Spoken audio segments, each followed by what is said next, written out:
Morning, everyone. To those who are joining live, it's always lovely to have you here. And those who are listening to the recording, you're just as welcome. I just wish I could see your names and faces more. So please do like or comment or share if you listen to it as a recording and you enjoyed it.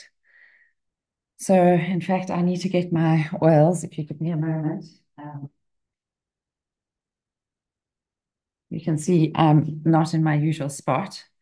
Um, I'm away on a leadership retreat to Tara for their, I think it's the top five of us in the country. So Dom and I are here, and then Addison's come out from the US, and we've got our corporate team, and it's very exciting. We're talking about the future of Doterra in South Africa, which is very bright and exciting, and sort of plans for next year. And it's lovely to be with other leaders and really explore how they use products and they learn from each other and see how they do their businesses and things. So I'm just going to start this by doing my frankincense on my palette, which is just very calming, grounding. If you've got something like that, or if you've got stronger, which is the kids' kit has got frankincense and rose. It's kind of a more affordable version of frankincense and rose. But it's a wonderful option. Just I invite you, even if you've got a drop of breathe, if you don't have oils, you can always get a handful of mint and scrunch them up. The mint is so refreshing and uplifting. And this is how we bring nature into our homes and our lives and our bodies.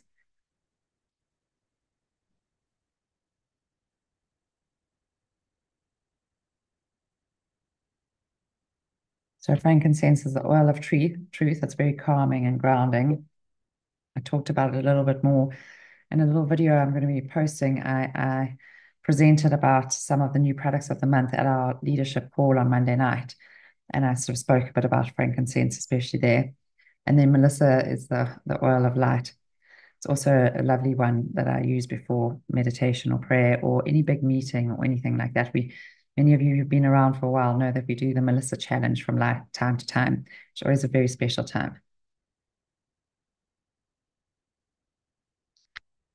And so it is new moon in Scorpio at the moment. It's fascinating. If you have that sky view light app, the skies are so clear at the moment. The moon, you'll see the little new moon. You see it growing every night, and you see it hanging in Scorpio, or it's sort of moving out a little bit now. Um, and I shared the wonderful video by Michelle McLuhan on our Mindful Moments group. If you'd like a recording of that, let me know, or the link for it. But come and join our Mindful Moments group. Because this time is all about um, truth coming out, secrets being revealed.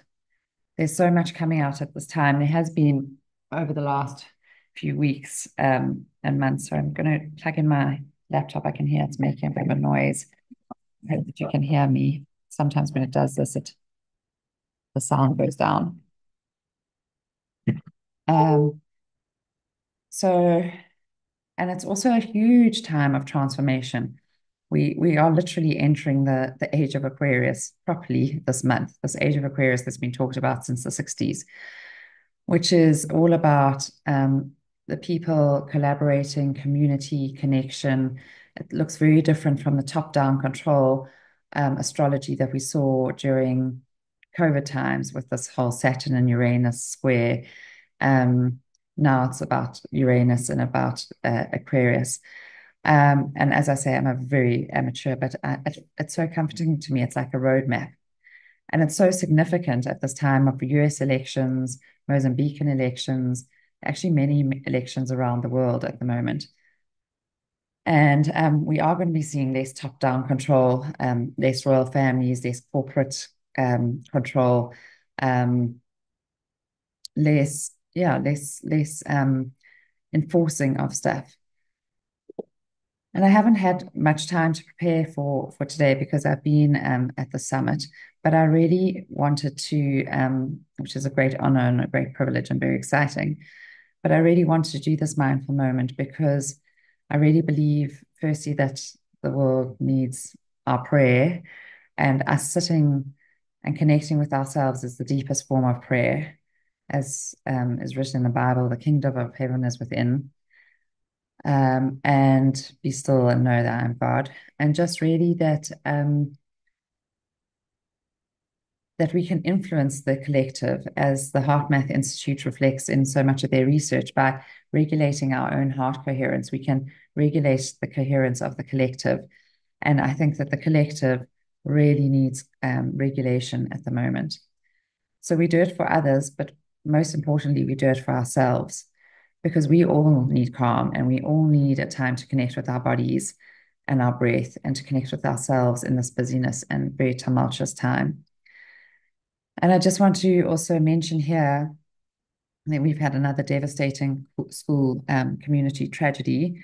A young Hilton boy, a grade 8 boy, this time was fishing on the Zambezi with his dad and a whole lot of dads and lads, as I understand it. And very, very out of the blue, there was I mean, they've had a drought in Zambia for a long time. They've had no rain. And there was a very distant lightning and thunder 30 kilometers away. And out of the blue, a lightning bolt struck him and killed him very sadly with his friends while they were on this amazing fishing trip. And his dad is finally able to bring him home today, I think, after all the red tape and stuff, and to see um, his wife and Alan McLean's mum. And so we really are holding them in our thoughts and our hearts today as well, because something like this is just so unexpected, so out of the blue. It could not have been avoided in any way. It could not have been anticipated. And these are the first arrows that we put in our hearts, is this tragedy and this loss. The second arrow, as we've talked about before in previous mindful moments, is where we are non-acceptance. And it is very difficult to accept something like this. One says, how could it happen? And how could God allow this? And how does this happen? And it shouldn't happen. And I find myself fighting against it so strongly. But then that's the second arrow that we're taking in and out of our hearts, and we twisting around, and it keeps it so raw and keeps it so open. And in the beginning, everything is raw and open anyway. And this is the ongoing management of it. So yeah, just there are no words. We just want to hold them in our thoughts and in our hearts and send them love. Oh, yeah, I feel I need another drop of frankincense. Um, so I invite you in this moment just to close your eyes and drop your gaze and just allow settling into your body, perhaps taking a few breaths and following the breath into your body,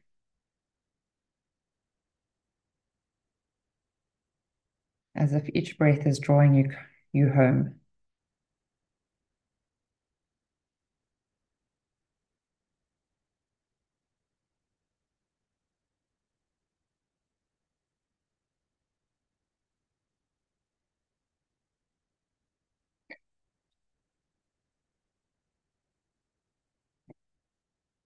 And just noticing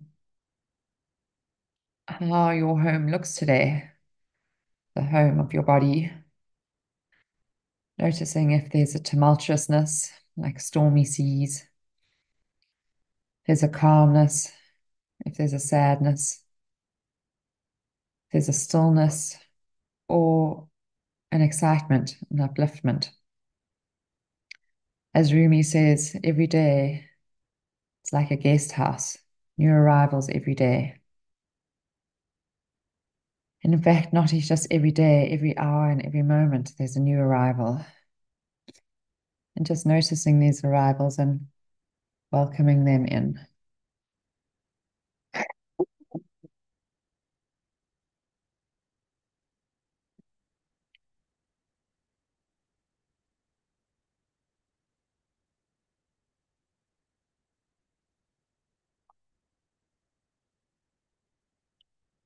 Not trying to shoo them out because they're not dressed properly or aren't who we were expecting today, but just noticing what's arising and just allowing it to be.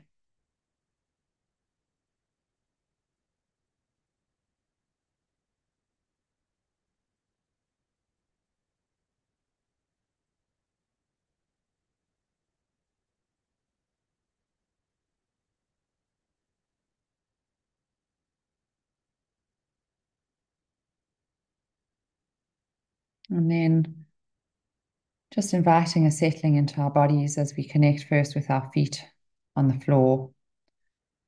However, we're connecting with the earth beneath us. We're walking, noticing each footstep as it lands on the earth. We're sitting, just noticing the points of contact between our feet and the earth.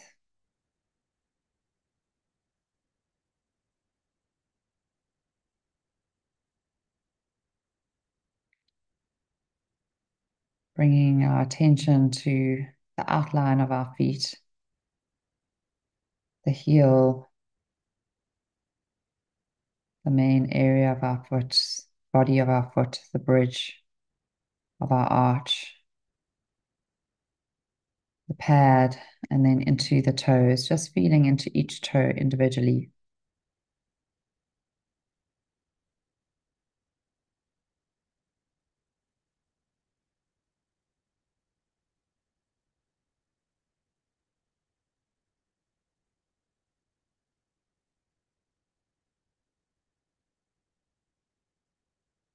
Just bringing awareness to these feet that work so hard for us, sometimes with discomfort, sometimes feeling hot and sore, swollen, but how much they do for us every day. How different our world would be without them.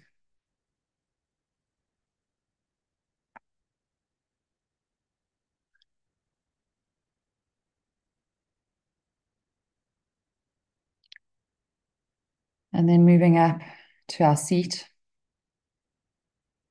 noticing our support of our seat.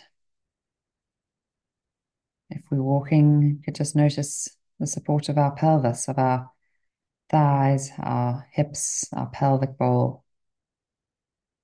Just noticing how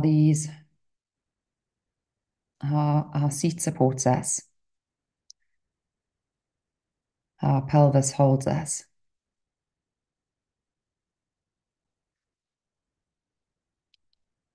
Again, being aware that we can have times of discomfort or bloating or stuckness or fullness or cramping, different arrival on any day.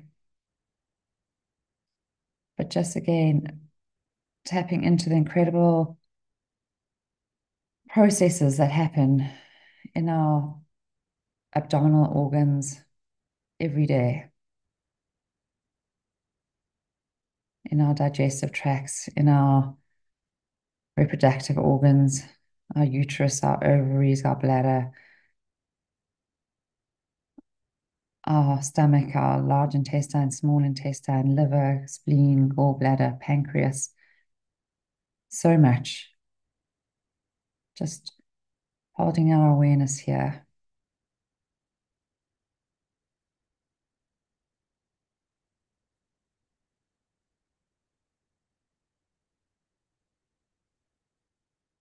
And realizing the many hundreds of intricate processes that go on, which we are not in control of any of.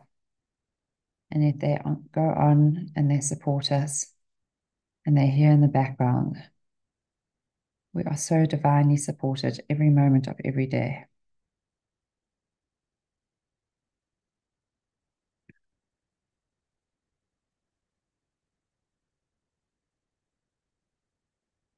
Bringing our attention up to our neck and shoulders, our head, our face,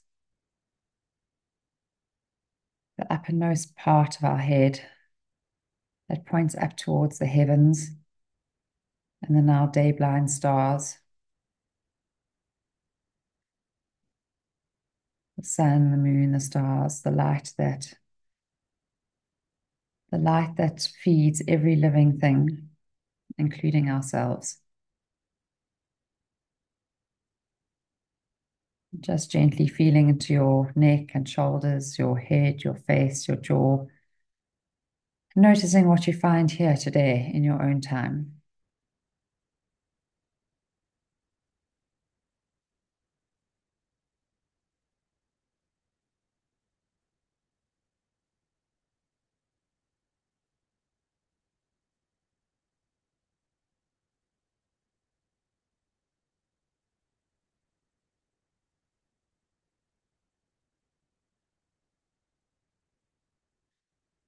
And perhaps inviting a general, gentle softening or opening.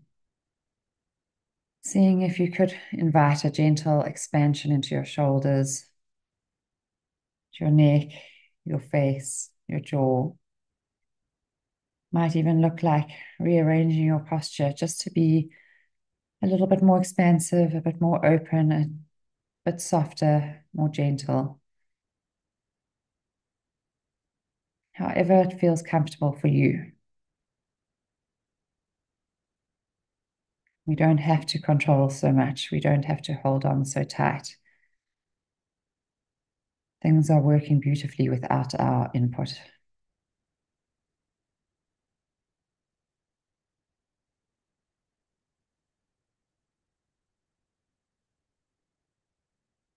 Perhaps tapping into the top of our head,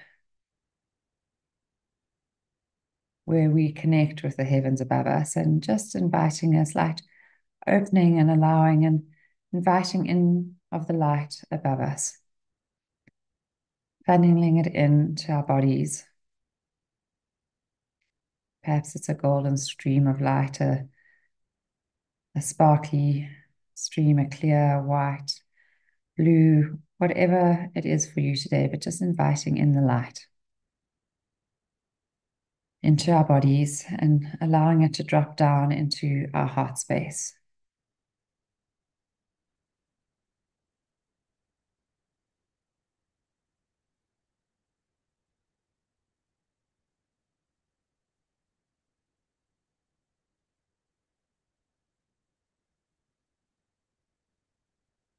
And this incredible nourishing light, this healing light, inviting it into our entire bodies,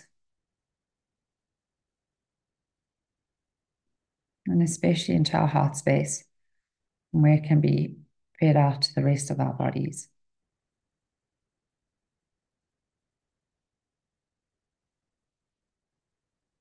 And bringing it into our heart space as we listen to these words of Mary Oliver. You do not have to be good. You do not have to walk on your knees for 100 miles through the desert repenting. You only have to let the soft animal of your body love what it loves. Tell me about despair, yours, and I will tell you mine. Meanwhile, the world goes on. Meanwhile, the sun and the clear pebbles of the rain are moving across the landscapes, over the prairies and the deep trees, the mountains and the rivers. Meanwhile, the wild geese, high in the clean blue air, are heading home again. Whoever you are, no matter how lonely, the world offers itself to your imagination, calls to you like the wild geese, harsh and exciting, over and over announcing your place in the family of things.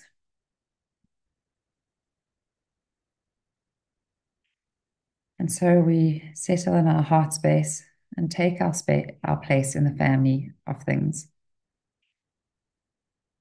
We take our place firmly in our heart space and are aware of the connections of our heart space with everyone else's heart space on this call, like a golden thread of light, connecting with the other people here in this mindful moment room with us. whether we are here live or listening later.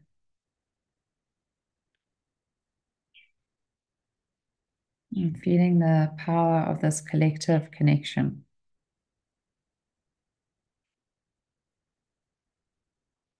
Noticing how our heartbeats are regulating, how our breath is becoming coherent with each other.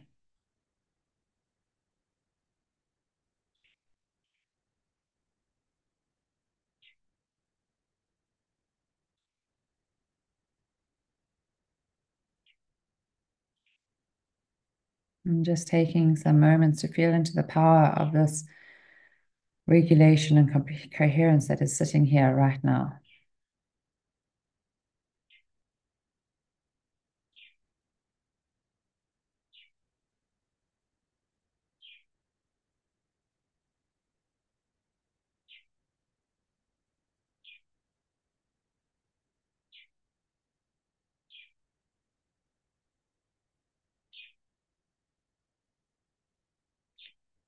And the HeartMath Institute provides us with the science and research, but we have the felt experience. We can feel it in our bodies and we know it to be true.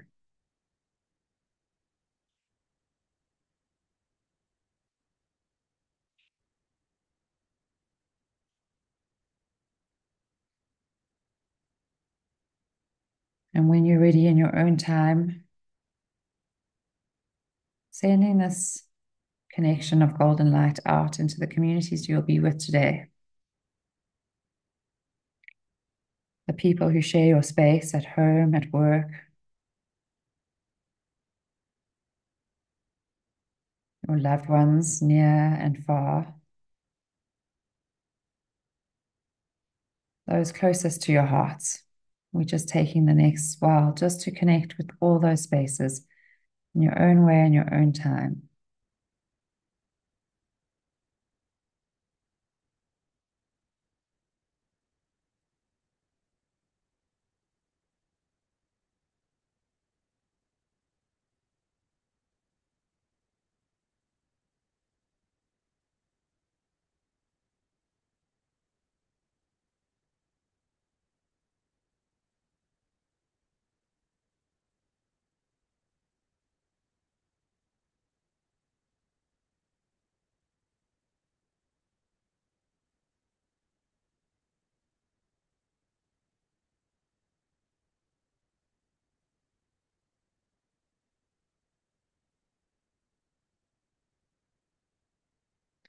And noticing if unexpected thoughts or connections or feelings arise, connecting with others who just pop into your heart, your mind, who may be needing love and support today, and just connecting that golden thread with them.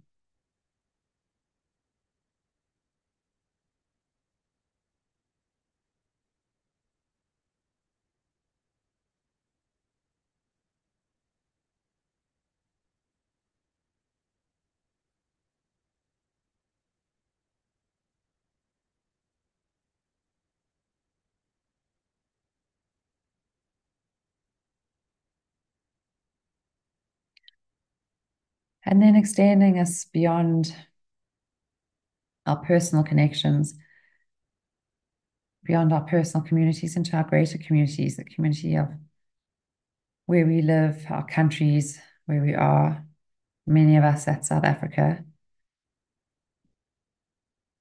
and connecting it with our neighboring countries, Mozambique as it goes through a very tumultuous time, Zambia and the Zambians as they navigate this unexpected loss, South Africans as we navigate our unexpected turmoils, loss, and all our borders, deep into Africa, the mother continent,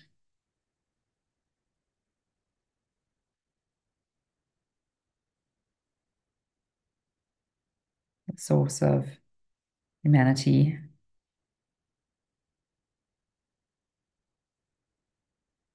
And then flowing out, and especially perhaps to the US if you feel called to do so, the United States of America, who have never been more divided.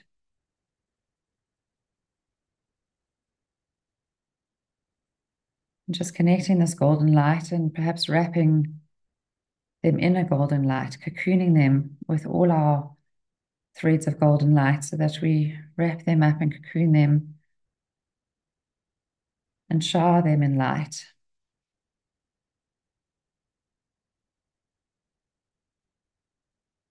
Praying for the highest possible outcome from these elections, however that may look. We have no idea with our limited understanding of what is really going on, of God's plans, of how we're moving.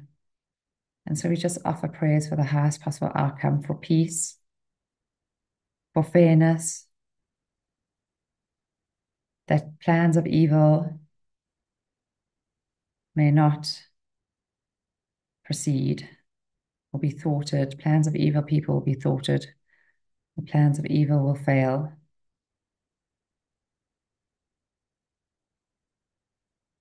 And we pray for the highest possible outcome. As this all evolves over the next few days, and knowing we can tap back into this heart space and connect with this feeling at any time and offer it to whoever needs, ourselves, our loved ones, those in grief, sadness, loss, those dealing with difficulty, and those going through times of change and transition.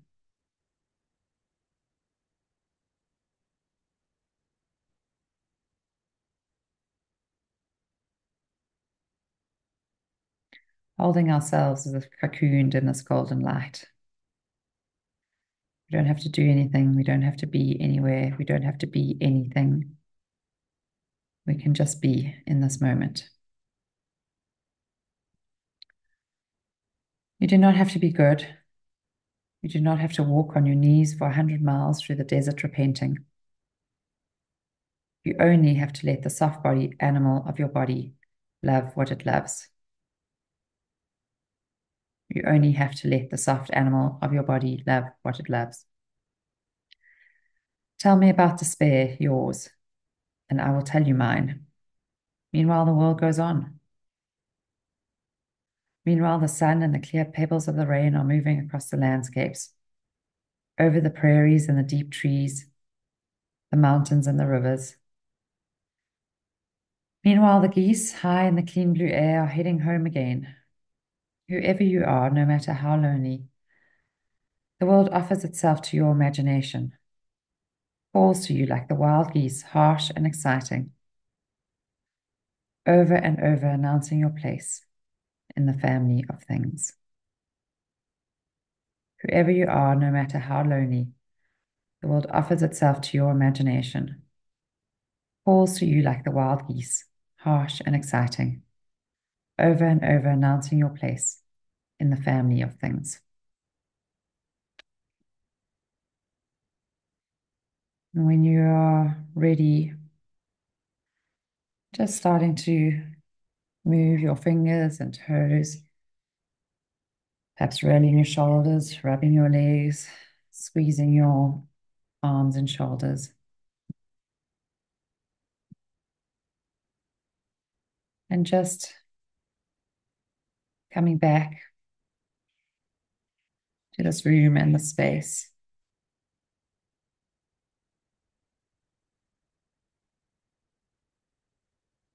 Opening your eyes when you're ready, taking in the sights and scenes around you, the light, the names and faces on the screen. We're in a kind of a bush lodge, but if I look out, there's on a dam. It's a place called Blades. It seems to have a rowing theme. Mandy, I know you've got a son who's a rower. This is somewhere north of Pretoria. And I look out and there are now sheep grazing on the other side. So we kind of in bush here. On the other side, there's sheep, and there are a whole lot of white geese. I can see 4, and then if I include their reflections, I can see a whole lot more. So thank you for joining. please feel free to unmute and share anything that came up for you, or to put anything in the chat, or to go on with your day. And I look forward to seeing you next week. Thank you for being here.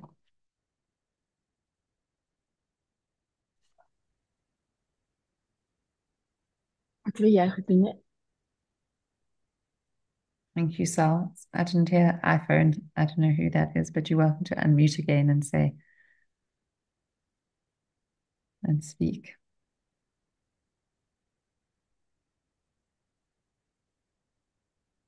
Thanks, Sal.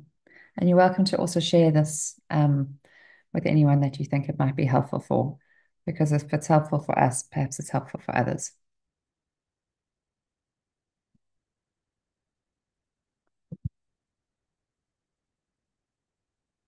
Let's give another moment of two, because it's so nice just to sit with you all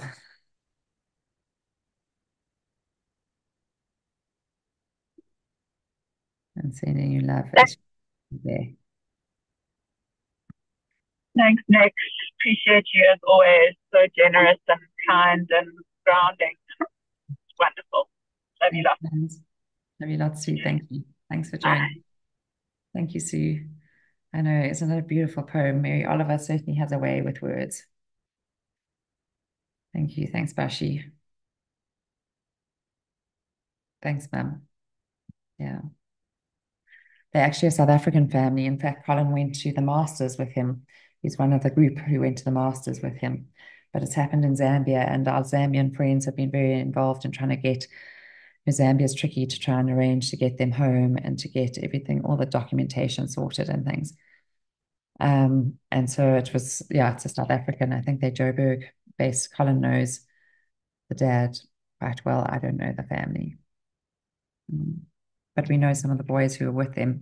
I actually sent a care parcel to one of them. He's a called Wallace boy who was in Finn's cricket team last year and hockey team, and his dad's a housemaster at Hilton, and he was there with his friend, and I can't imagine how that must be. I sent him a console roller and a book and a whole lot of little care packages.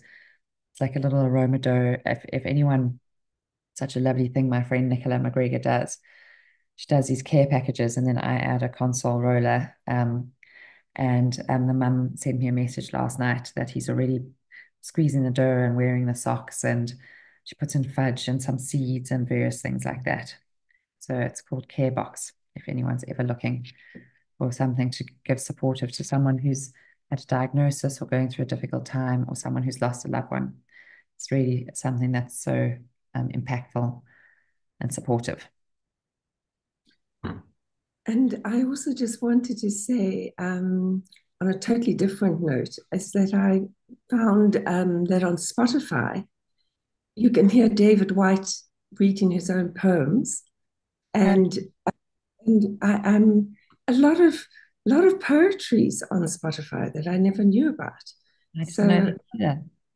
So yeah, it was just sharing that, Mum. I might actually look for the link and put it in our Mindful Moment group. okay. Oh, lovely to have David White in our ear as we move around there reading his poetry. Yeah. Thank you. Thank you, and have a blessed day. Thank you, and love to you all. Blessings to you all.